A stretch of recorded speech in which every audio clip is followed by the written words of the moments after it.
Hi!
I know now. What?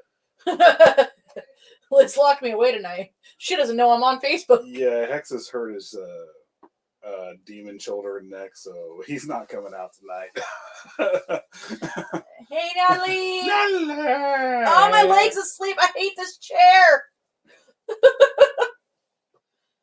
Hey, Frank, what's up? Hey, look at that asshole right there. What's up? Who the fuck is this?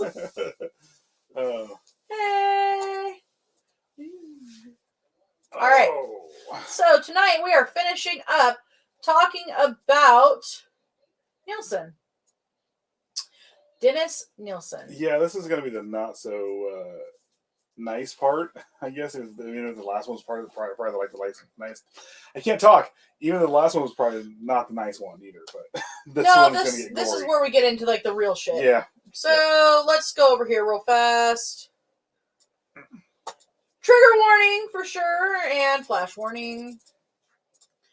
Let's go into this too. Under the fair use, another author make limited use of the original author's work without asking permission pursuant to 17 U.S. Code 107. Certain uses of copyrighted material for purposes such as criticism, comment, news reporting, teaching, including multiple copies for classroom use, scholarship, or research, is not an infringement of copyright. This video contains super awesome content not suitable for people who do not enjoy super awesomeness. Viewer discretion is advised. Also, the related content will be disturbing. Very disturbing. Now that I've covered all of that, yeah, talking about the uber creepy yucky guy. Well, even like for the last episode where he was like, "I'm gonna go in here and prove I'm not gay and give handies to my brother and stuff like that." Yeah, that's just how we started off here with this. So. Mm-hmm. Nadine, what's Hi, up? Hey, Richard Nettleton. How are you? Hey, Richard. All right, so there we go. Between 1978 and 1983, Nilsen is known to have killed a minimum of 12 men and boys, and to have attempted to kill 7 others. And he initially confessed in 83 to having killed about 17 victims. Yes. There we go. It was really off. I don't know why it's messing with me right now. That's fine. Let's go. Okay. No. It's just because it was messing with me more. We just fixed our screen right now, so. All right. So the majority of Nilsen's victims were homeless or gay men. Others were heterosexual people he typically met in bars, on public transport, or on one occasion outside of his home. All of Nilsen's murders were committed inside of the 2 North London addresses where he resided in the years that he was known to have been actively killing. His victims were lured to these addresses through offers of either alcohol or shelter. Once inside Nilsen's home, the victims were usually given food and alcohol and then strangled, typically with a ligature, either to death or just until they become unconscious. And then if it was when they had become unconscious, they would then be drowned in his bathtub or the sink or even a bucket of water. There wasn't much, he didn't do much torture though. Like most of his thing, he wanted to have a body there to be, for a while, however he did. Yeah.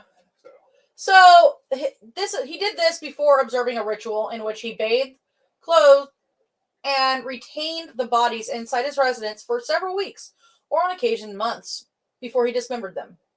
Each victim, killed between 78 and 81 at his Cricklewood residence, was disposed of via burning upon a bonfire prior to their dissection. Oh, excuse me. Prior to their dissection, he would remove their internal organs, which he would dispose of beside a fence behind his flat or close to Gladstone Park. The victims killed between in 82 and 83 at his Muswell Hill residence were retained in his flat with their flesh and smaller bones flushed down the lavatory. And Nilsen admitted to engaging in masturbation as he viewed the nude bodies of his victims, and to have engaged in sexual acts with 6 of the victims, but was adamant that he never penetrated any of his victims. What? Okay. well, the act of masturbating over dead bodies is still sexual. So I don't know why it said that, Calvin. And hello, Calvin. Calvin, hey. He said 11 p.m. That's okay. That's a Facebook glitch. There's gonna be a Facebook glitch. That's been happening quite a bit. Yeah. Oh, Nadine saw the same thing. Yeah. Well, our countdown was accurate. Yeah. I need to check the time on this. They might have messed it up like it did on a laptop. So anyway, no, it's right here. It's fine. No, it says 7. Yeah, but it might be saying it's like Mountain Time Zone and it just adjusted or something like that. I don't think so. So, 195 Melrose Avenue. Nilsen killed his first victim, who was 14-year-old Stephen Holmes, on December 30th of 1978. Holmes encountered Nilsen in the Cricketwood Arms pub, where he should not have been there. He was attempting to purchase alcohol, but he was not successful in doing so. It's crazy though. Like 2 more years and he would have been legal age. 4. No, England. It's 16. 18. Is it? Mm-hmm. Oh, yeah. So, according to Nilsen, he had been drinking heavily alone on the day that he met Holmes, before deciding in the evening, that he must at all costs leave his flat and seek company. Nilsen invited Holmes to his house with the promise of the 2 drinking alcohol and listening to music, believing him to be approximately 17. At Nilsen's home, both he and Holmes drank heavily before they fell asleep. The following morning, Nilsen awoke to find Holmes asleep in his bed. In his subsequent written confession, Nilsen stated that he was afraid to wake him in case he left me. Very much like Dahmer right there. Hey, Ange! Good thing I can time word like Rocky Horror. Natalie, probably a Metamucil glitch. Hello,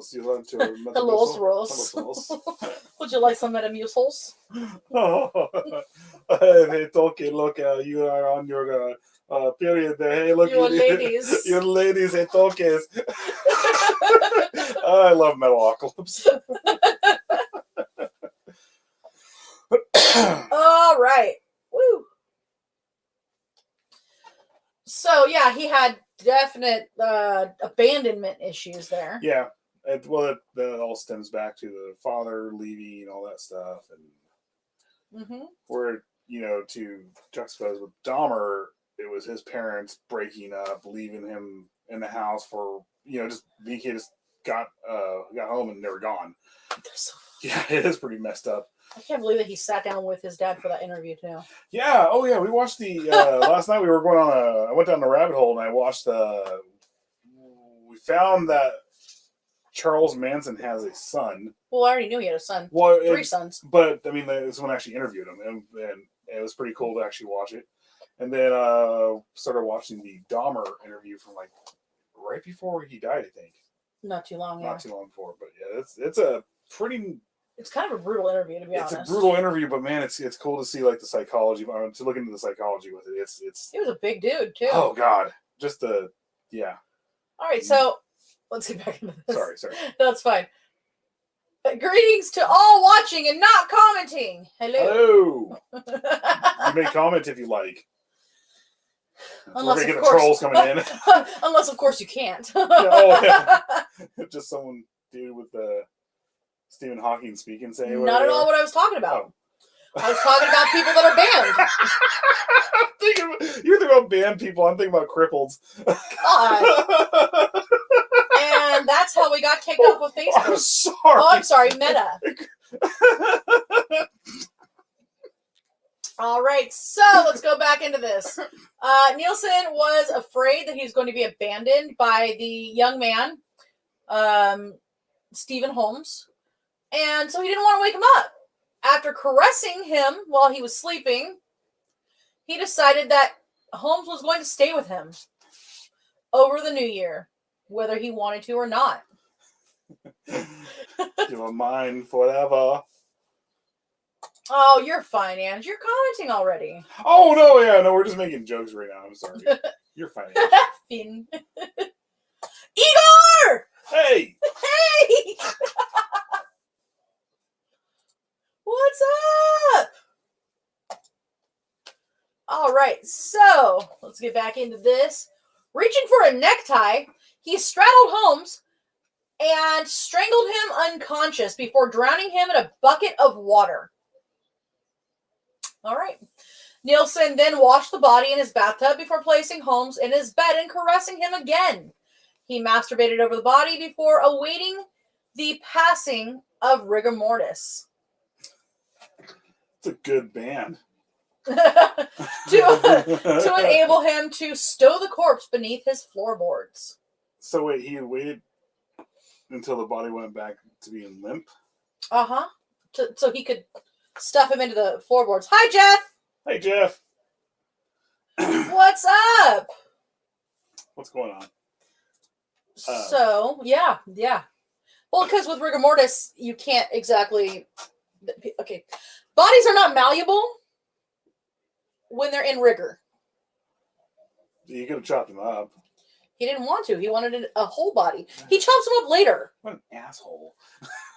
I mean, he could have... never mind. I'm just not going to go there. Sorry, guys. That's bad. Hey, Samantha. Hey, Sam! What's up? All right. So, he then bound the corpse remaining... Excuse me. Okay, so Holmes then remained underneath the floorboards for about 8 months before Nilsen actually had a bonfire in the garden behind his flat and burned the body on August 11th of 79. That's like... That's what I was...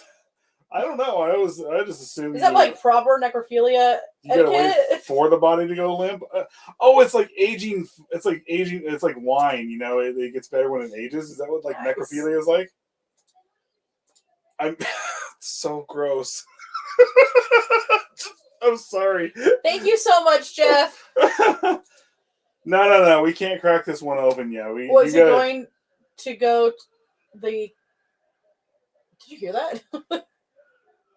Oh, there's someone doing... Oh, they're doing donuts! They're doing donuts just down our street right now. Lovely. Oh.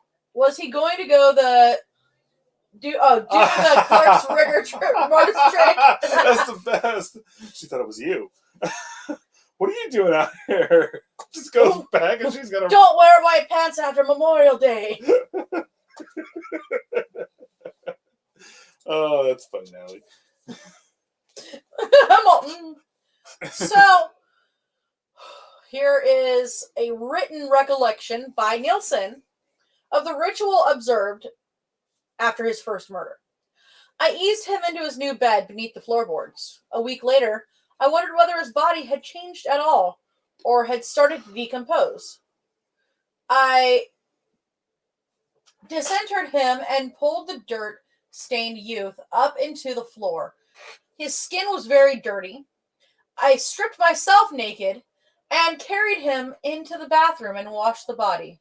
There was practically no discoloration, and his skin was pale white. His limbs were more relaxed than when I had put him down there. After 8 months? No, this was about a week after. Oh, okay. This was a week after Reader had, ended. Yeah. I think we should.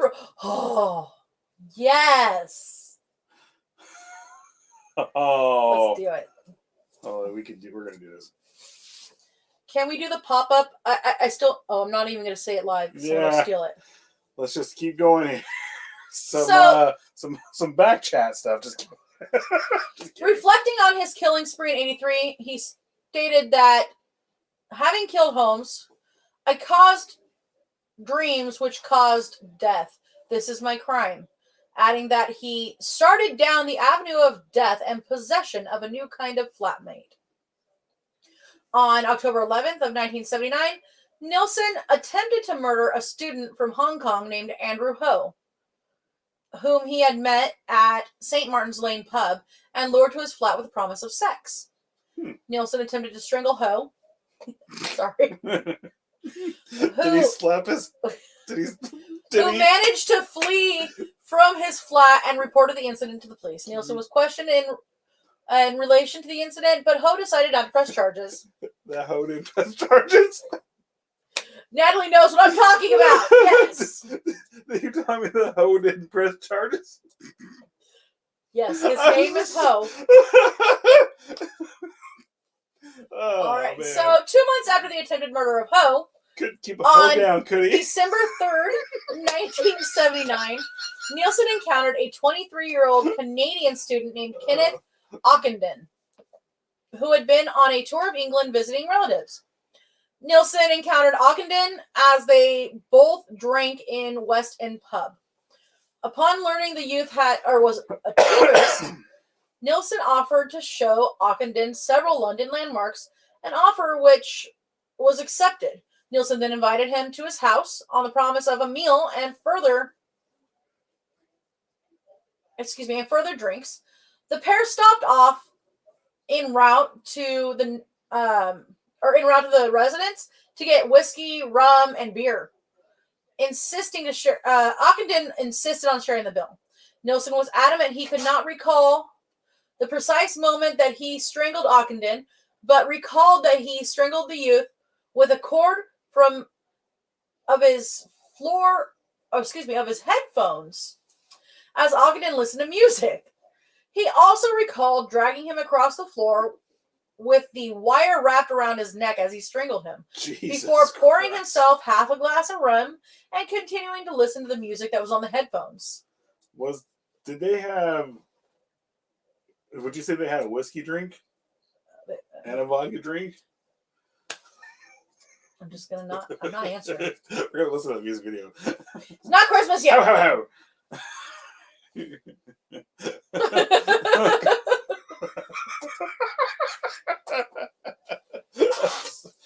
This is a good one. I know we're saying it was going to be all gory, but then there's so many jokes you can crack with this one. So the following day, Nilsen purchased a Polaroid camera and photographed Ockenden's body in very suggestive positions. Ockenden's body sounds like a mathematical equation. It's not Occam's razor. That would in the universe. It is not Occam's razor. Ockenden bodies. Ooh, progressive grind black metal band right there. Ockenden's body.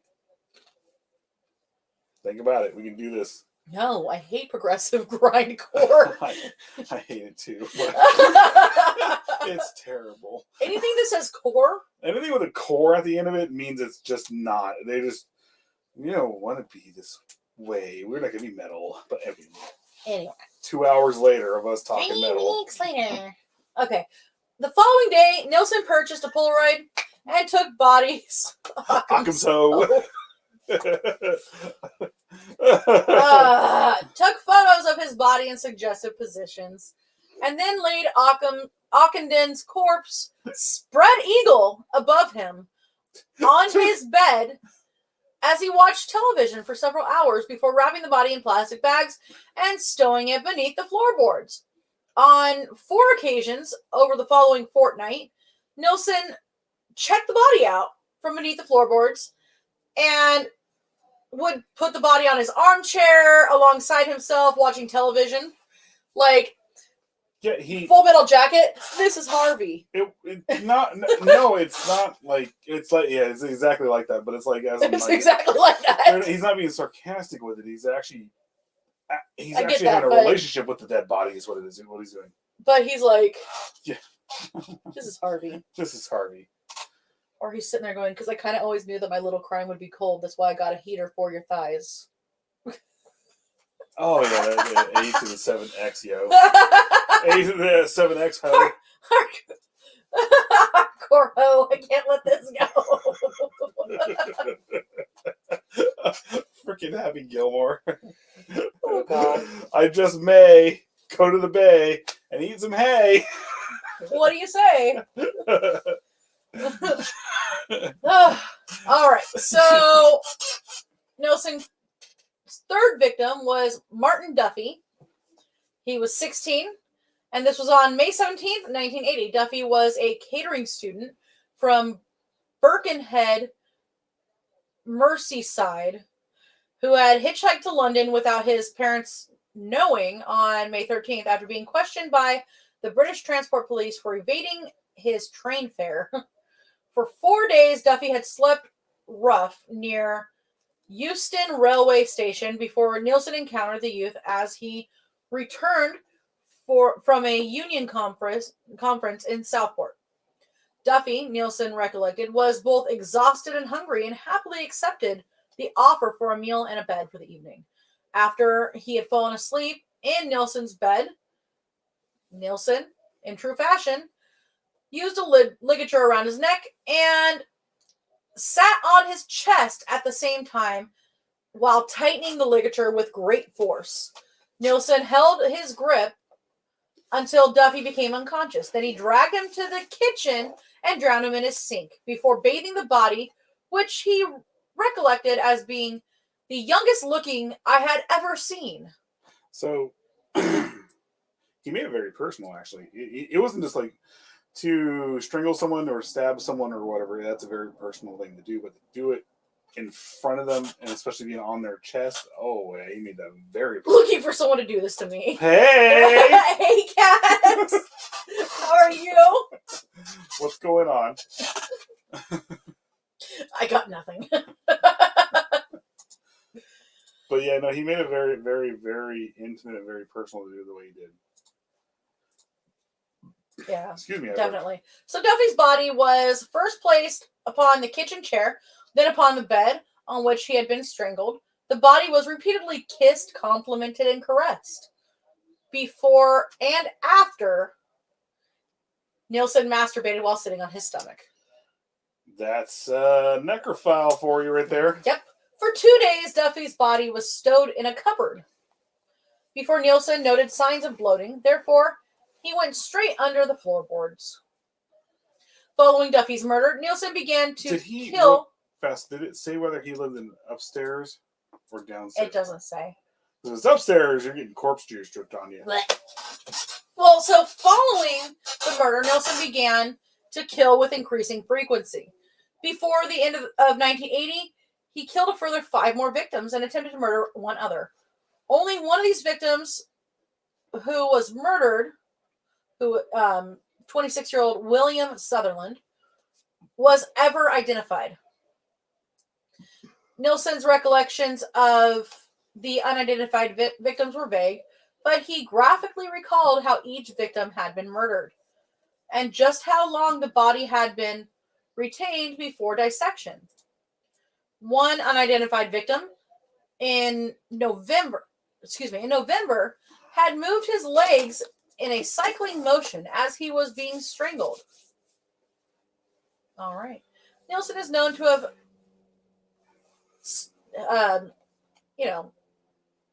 had actually called out of work, from between November 11th and November 18th, likely due to this particular murder.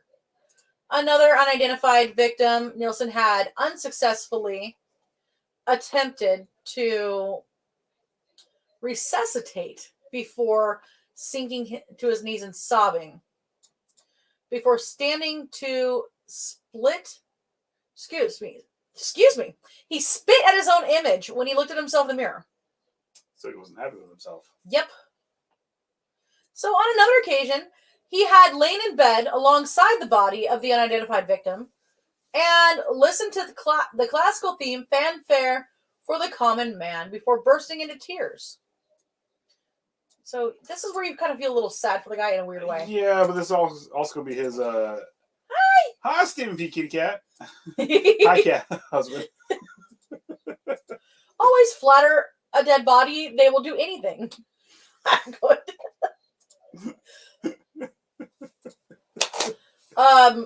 Applewhite Rules coming soon. Gonna be for sale on PsychoBunnyDC.com. You don't want to miss this. Oh, I gotta put something else up while I'm thinking about it, guys. Oh.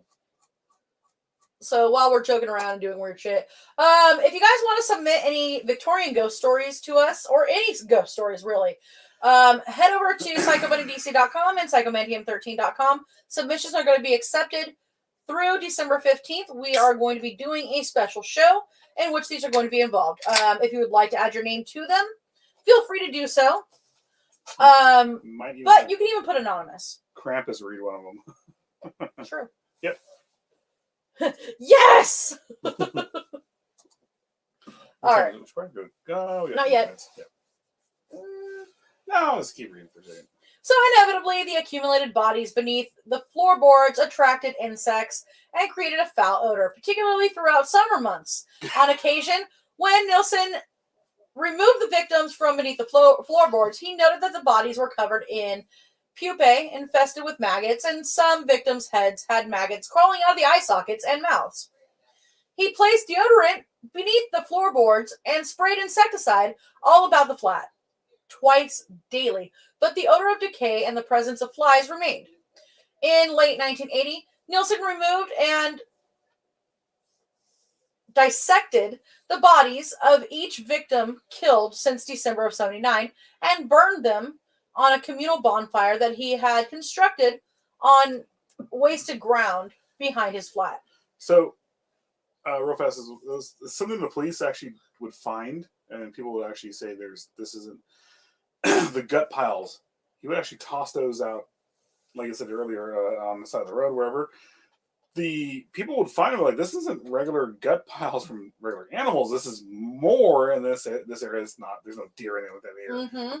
And the police would come by like, no, that's just an animal gut pile. And they're like, well, still, someone's mutilating animals and doing this thing. It's not our problem. Yep, no biggie. Whatever.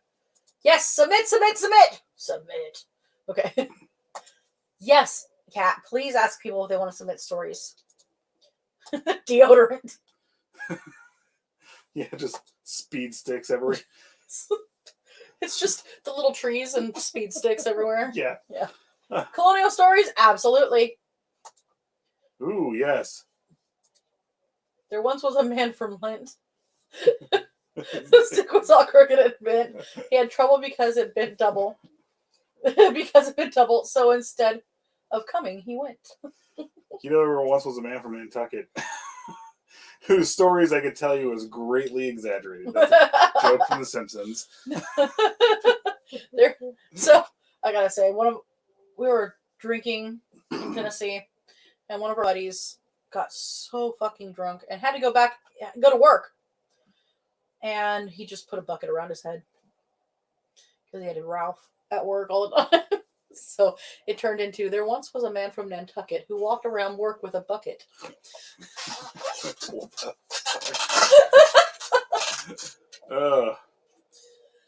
Yep. Ooh, yes, Nadine. Wait. A lot of history there. I can think there's a lot. Okay. All right, so we're going to do a quick commercial real fast, and then we're going to jump right back into this. And we'll be back.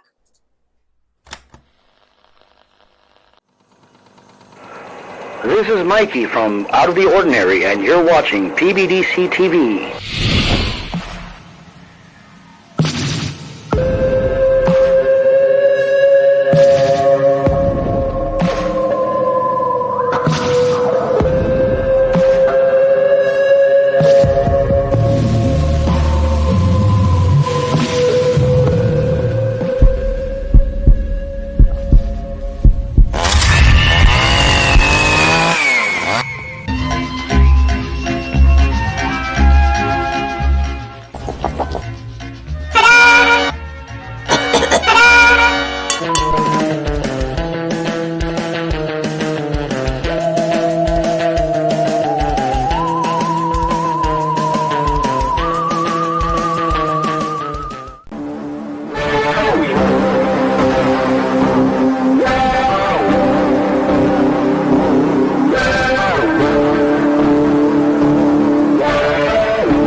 Oh, hi!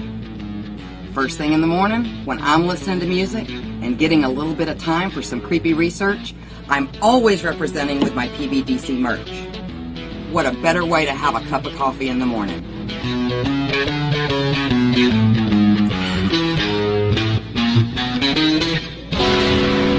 Don't forget to check out our other cool merch at rootsbleedred.com. That's rootsbleedred.com. This is Professor Edgar Fluffosaurus from Spooky Tales with Steve the Cat, and when I'm not hosting Monster Chat or knocking down small Japanese cities, I'm watching PBDC TV. Now back to the show. Can you hear us? Please let us know. Yes. We're up. Cool. Yeah, we got a notification our browsers are saying our mic was not connected. We're like, what the hell? Yeah, weird. Awesome! There once was a man from Cork who got limericks and haikus confused. I love it. All right, so upon burning the bodies, to disguise the smell of the burning flesh of the 6 bodies, he crowned the bonfire with an old car tire. 3 neighborhood children stood to watch this particular bonfire, and Nilsen later wrote in his memoirs that he felt it would have seemed in order. It would have seemed in order if he had seen these 3 children dancing around a mass funeral pile. Oh, when the children had been reduced to ash, when the bonfire had been reduced to ashes and cinders, Nilsen used a rake to search the debris for any recognizable bones. Noting a skull was still intact, he smashed it to pieces with his rake. That's the guy on Twitch. Hi! That's awesome, man. Sharknado. Awesome. All right, so he said in another excerpt from his prison journal, I can only relate to a dead image of the person I could love. The image of my dead grandmother would be the model of him at his most striking in my mind. It seems necessary for them to have been dead in order that I could express those feelings, which were feelings I held sacred for my grandfather. It was a pseudo-sexual, infantile love, which had not yet developed and matured. The sight of them, my victims, brought me a bitter sweetness and a temporary peace and fulfillment. That oh shit! That story took a left turn. Yeah, children dancing around funeral pyres. Pyres. So we are talking about Dennis Nilsen. He's basically the Great Britain, or the Britain. He's the British version of Dahmer. Actually, he was active roughly around the same time too. He has a little bit of Gacy sprinkled in there. Oh, yeah, he's got a little bit of a Joachim Kroll. Got a little bit of Joachim Kroll. Yeah. Sprinkled in there. Which we're going to get to that here in a little bit. Yeah, he's a little bit brutal, pretty brutal. Mm-hmm. So, around January 4th, 1981, Nilsen encountered an unidentified man whom he described for investigators as an 18-year-old blue-eyed Scotsman at the Golden Lion pub in Soho. He was lured to the Melrose Avenue flat with the promise of drinks. Oh, excuse me, a drinking contest. After Nilsen and this victim had consumed several beverages, he strangled him with a tie and subsequently placed his body beneath the floorboards. Nilsen is known to have informed his employers he was ill and unable to attend work on January 12th in order to dissect the victims. And this is multiple victims. The other one was one that he had actually killed about a month earlier. So by April, Nilsen had killed 2 further unidentified victims, one of whom he described as an English skinhead whom he had met in Leicester Square. The other he described as a Belfast boy, a man in his early 20s, approximately 5'9", whom he had murdered sometime in February. In relation to the first of these 3 unidentified victims, he later reflected, "End of the day, end of the drink, end of the person. Floorboards back, carpet replaced, and back to work at Denmark Street." All right. The following month, Nilsen removed the internal organs of several victims stowed beneath the floorboards. He discarded these innards both upon the waste ground behind his flat and in his household rubbish. I like these terms. These are fun. Mm-hmm.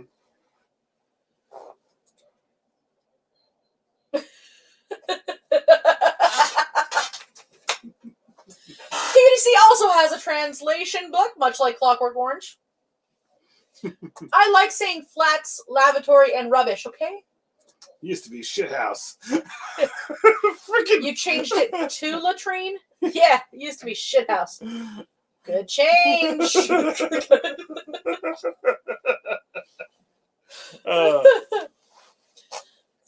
the final victim to be murdered at the Melrose Avenue location was 23-year-old Malcolm Barlow, whom Nilsen discovered slumping against a wall outside of his home on September 17th, 1981. When Nilsen inquired as to Barlow's welfare, he was informed that the medication that he was taking for epilepsy had caused his legs to weaken.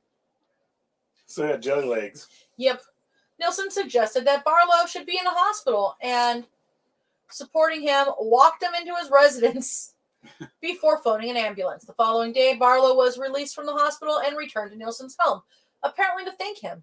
He was invited in, and after eating a meal, began to drink rum and coke before falling asleep on the sofa. He was manually strangled by Nilsen while he was sleeping. How do you wait? I mean, there's only one way to strangle someone, is like manually, like. He didn't use a ligature. Oh, that's what they mean. So I was thinking like you get like an automatic in there, and like you remove the clutch, and you just like. No. I like going through the washer, and the washer strangles him or something like that. No. Okay. Before stowing his body beneath the kitchen sink. Was he tiny? He was 5'9", I think. No, he might have been smaller than that. I'm not even thinking. I'm just picturing a Christmas Story or well, in mid-81, Nilsen's Dad's landlord gonna kill Ralphie.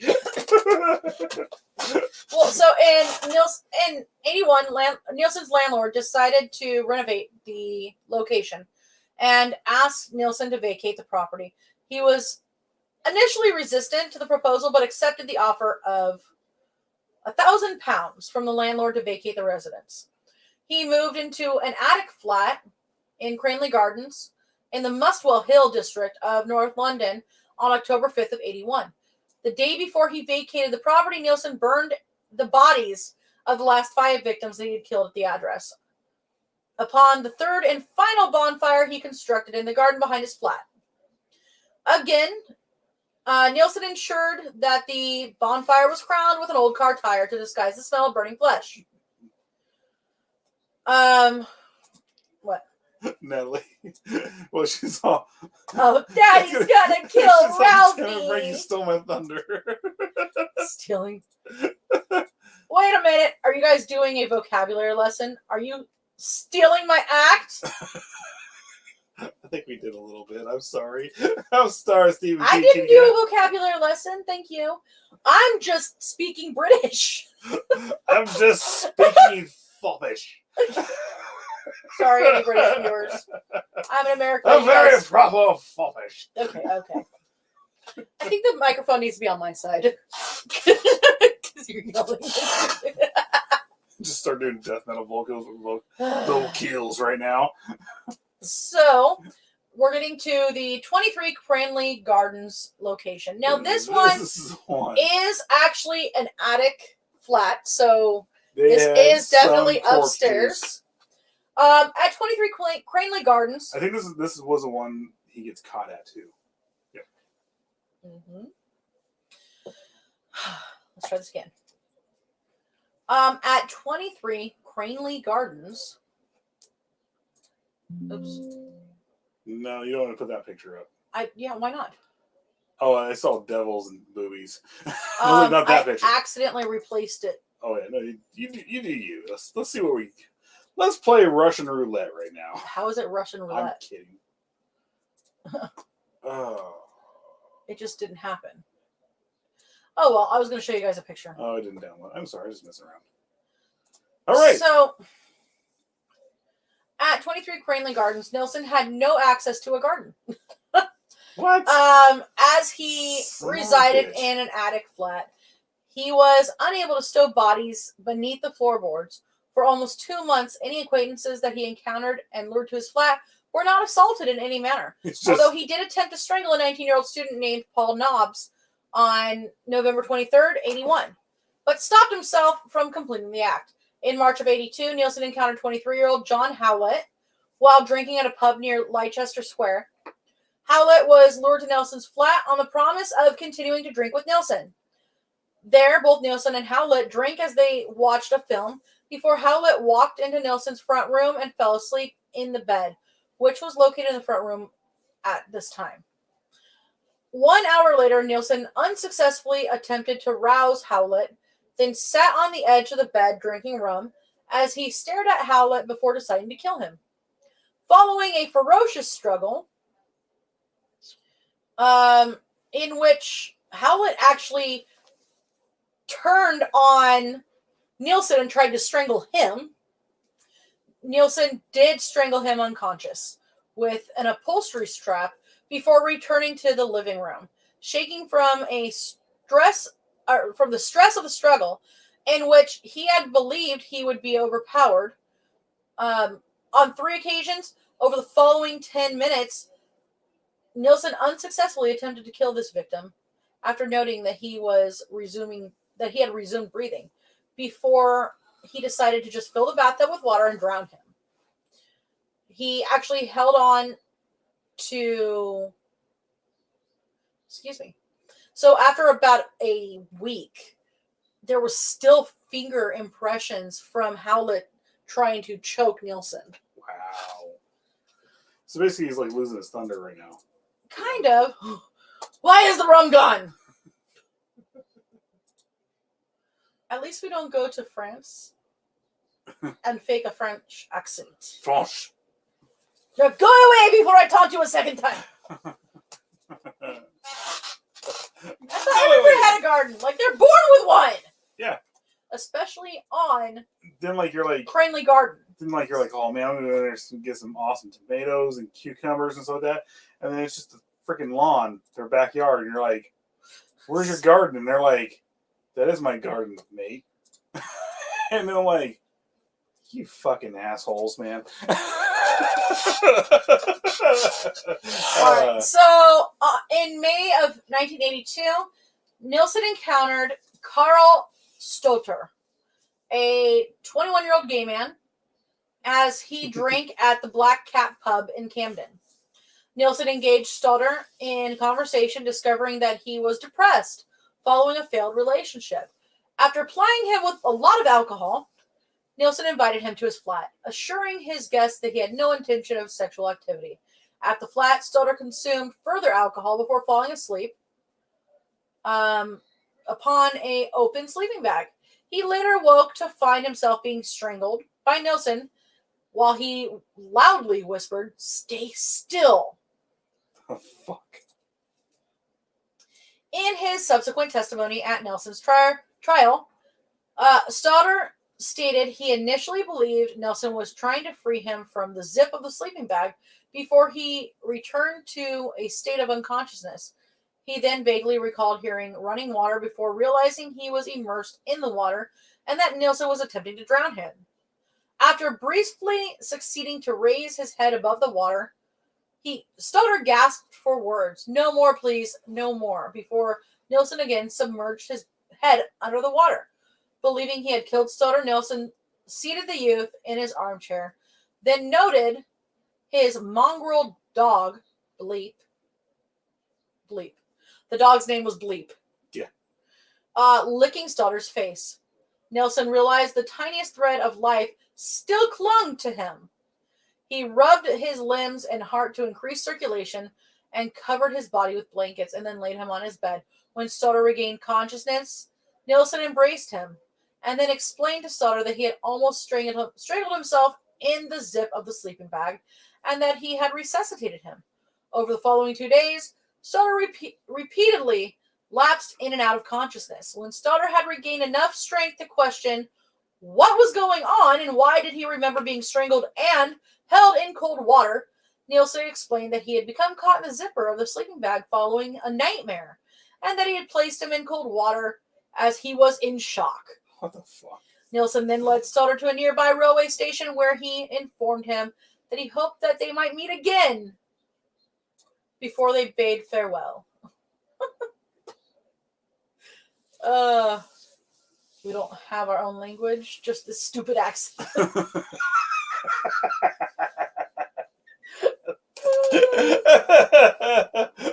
Why do I see it? Yeah. Now go away before I taunt you again. Wasn't the monkey on Space Ghost named something like Bleep? I don't know. Yeah, I think so. Actually, it was. All right, so he was a movie fan. Space Ghost, coast to coast. What's up, Mikey? You were already in the commercial. All right, so 3 months after Nilsen's June 82 promotion to the position of executive officer in his employment, he encountered a 27-year-old man named Graham Allen attempting to hail a taxi in Shaftesbury Avenue. Allen accepted Nilsen's offer to accompany him to Cranley Gardens for a meal, as had been the case with several previous victims. Nilsen stated he could not recall the precise moment that he strangled Allen, but recalled approaching him as he sat eating an omelet with the full intention of murdering him. Allen's body was retained in the bathtub for a total of 3 days before Nilsen began to dissect him on the kitchen floor. Nilsen is again known to have informed his employer that he was ill and unable to attend work on October 9th of 82, likely in order to complete this task. So, on January 26th of 1983, Nilsen killed his final victim, 20-year-old Stephen Sinclair. Sinclair was last seen by acquaintances in the company of Nilsen, walking in the direction of a tube station At Nilsen's flat, Sinclair fell asleep in a drug and alcohol-induced stupor in an armchair as they listened to the rock opera Tommy. Yep. Nilsen approached Sinclair, knelt before him, and said, "Oh, Stephen, here I go again," before strangling Sinclair with a ligature constructed with a necktie and a rope. Noting that crepe bandages upon each of his wrists, Nilsen removed these to discover several deep slash marks where Sinclair had recently tried to kill himself. So, following this unusual ritual, or his unusual ritual of bathing the body, Nilsen laid Sinclair's body on his bed, applied talcum powder to his body, arranged 3 mirrors around the bed before himself lying naked next to his body. Several hours later, he turned Stephen's head towards him before kissing his body on the forehead, saying, "Good night, Stephen." Nilsen then fell asleep alongside the body, as had been the case with Howlett and Allen. Sinclair's body was dissected, with various dismembered parts being wrapped in plastic bags and stored either in a wardrobe, a tea chest, or within a drawer beneath the bathtub. There's a drawer beneath the bathtub? That's weird. Apparently. The bags used to seal the remains were sealed with some crepe bandages that he found on Sinclair's wrists. Nilsen's attempt to dispose of the flesh, the internal organs, and smaller bones of the 3 victims at the Cransley Gardens by flushing their remains down the toilet. This is how he got caught. In a practice which had worked at his previous location, he also boiled the heads and hands and removed the flesh off the section of the victims' bodies. So on February 4th, 1983, Nilsen wrote a letter of complaint to estate agents complaining that the drains of the Cranley Gardens were blocked. Seriously? Mm-hmm. And that the situation for both himself and other tenants at the property was intolerable. The following day, he refused to allow an acquaintance to enter his property, the reason being that he had begun to dismember Sinclair's body on the floor in his kitchen. So, do you want to get to the confession? Yeah, pretty much. That's pretty much it. All right. Oh gosh. So his confession. So, okay, well, real fast. How he got caught? Everything was all plugged up, right? Mm-hmm. So he pulled a Joachim Kroll. Yeah, everything. He plugged up the entire complex's of plumbing with flesh and viscera and all that stuff. Something happened and the police showed up or something like that, and he was down in the drain trying to unclog stuff and get things going. And the police noticed him down there. And that's where they're like, "What are you doing down there?" "Oh, I lost, I'm trying to get this Kentucky Fried Chicken out from under, blocking the drains here." And that's when they came over and noticed some stuff. And that's how he got caught. Oh, gosh. What's going on here? Keep talking. Mm-hmm. All right. Damn. Here it is.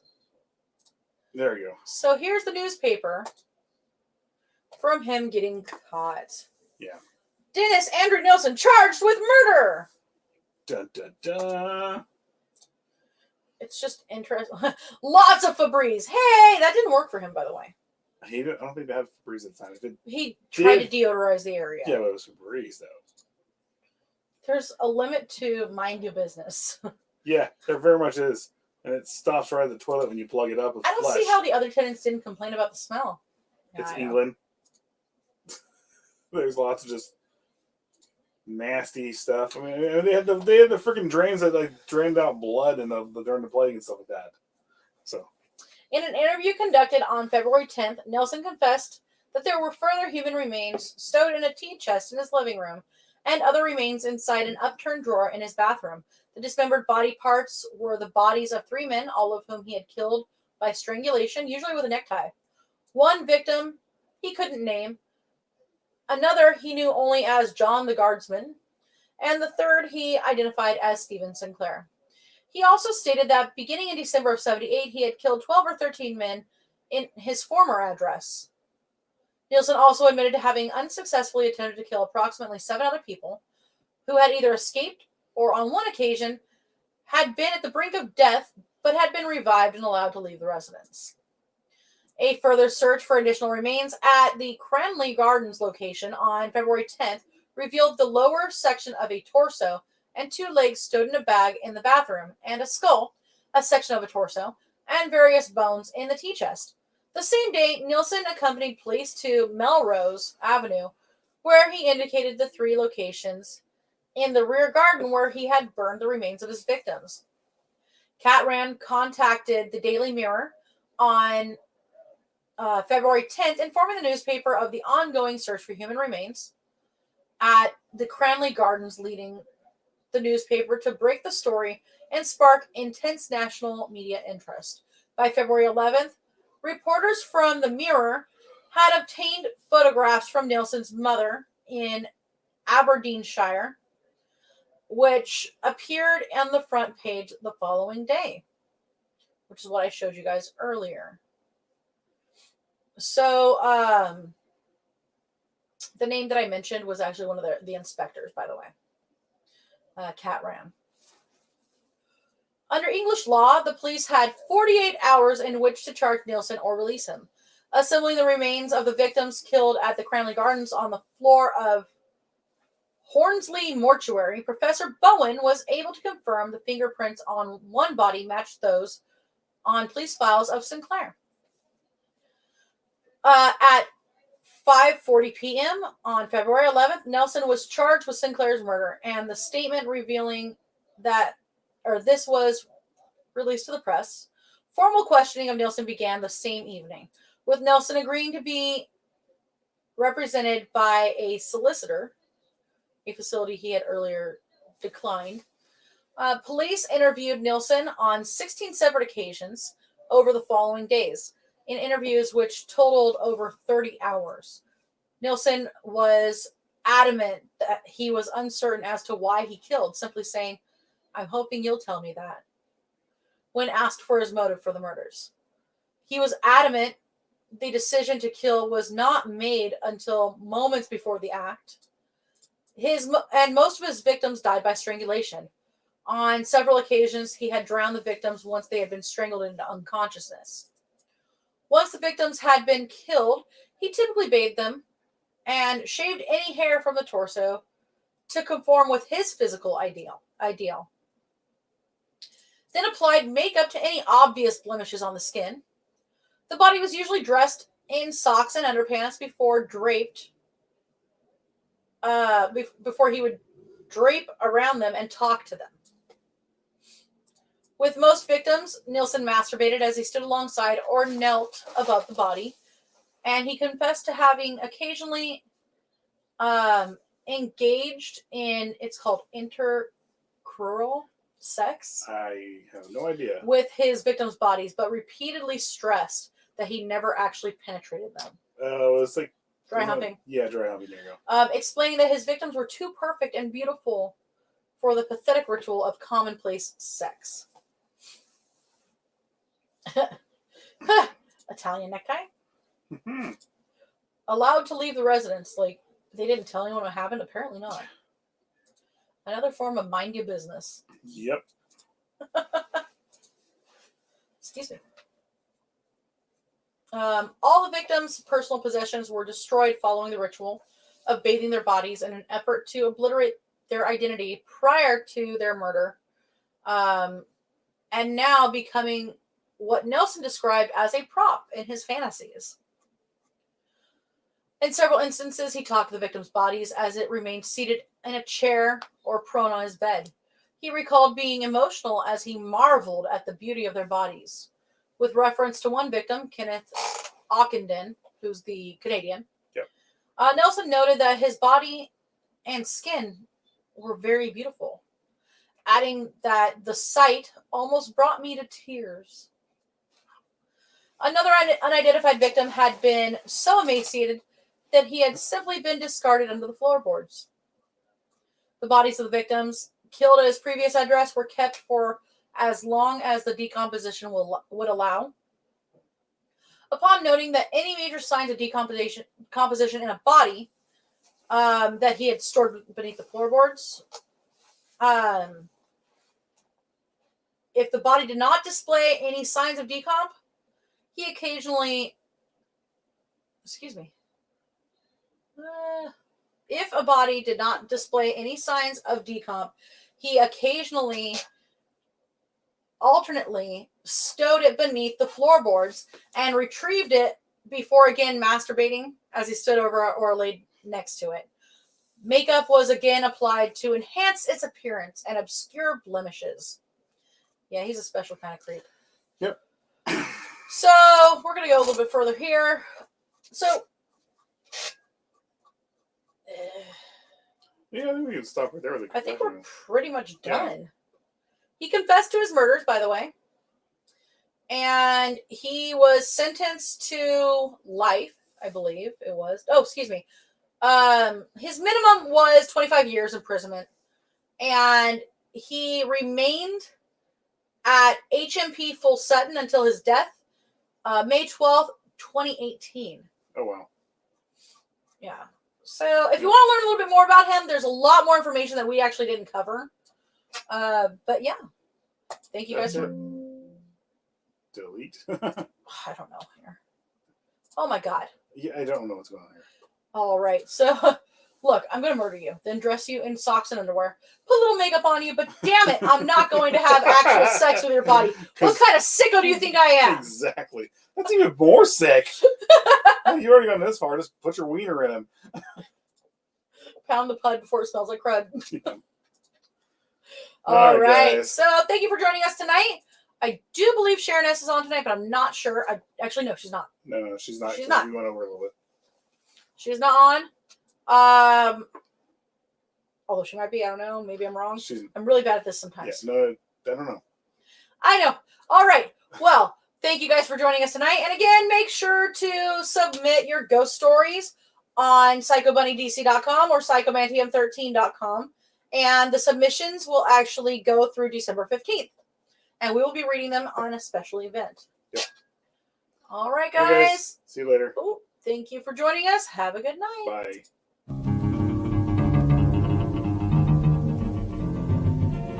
I don't know, set the world